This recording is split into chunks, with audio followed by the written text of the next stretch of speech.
அழிவை வெறுக்கும் இதயம் கொள்வோம்.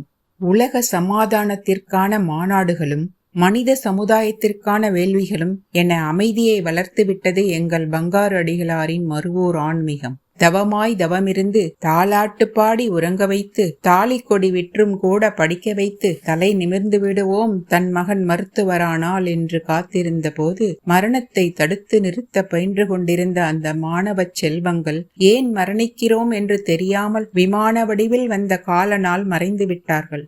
அந்த சில மரணங்களே இன்னும் நெஞ்சை விட்டு அகலவில்லை. அது விபத்து. பரிணாம வளர்ச்சியை குழியில் புதைத்து வன்மத்தை வாரி இறைத்து அறிவியலும் ஆர்ப்பரிப்பும் இப்படி அழிப்பதற்காகத்தானா? இது ஆபத்து.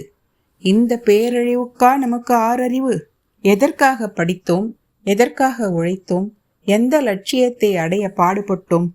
நாம் ஆதிவாசிகளாகவே இருந்திருக்கலாமே. அம்மாடி, எத்தனை சிதறல்கள், எத்தனை கதறல்கள்!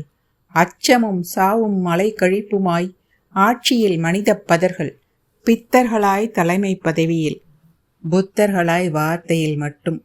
மதம் பிடித்தவர்களின் வன்முறையால் இறந்த ஆத்மாக்கள் எந்த மதமானாலும் இறைவனின் நந்தவனத்தில் மலர்களாய் மனம் வீசட்டும். பாதியில் பயணத்தை முடித்துக்கொண்டு சென்றவர்கள் இதற்கு தீர்வு காண பகவானிடம் பேசட்டும்.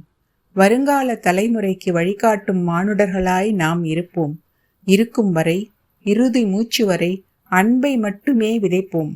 உலகத்தில் அமைதி திரும்ப, அம்மா, நான் என்ன செய்வேன்? உன்னிடமே வேண்டுகின்றேன். ஓம் சக்தி.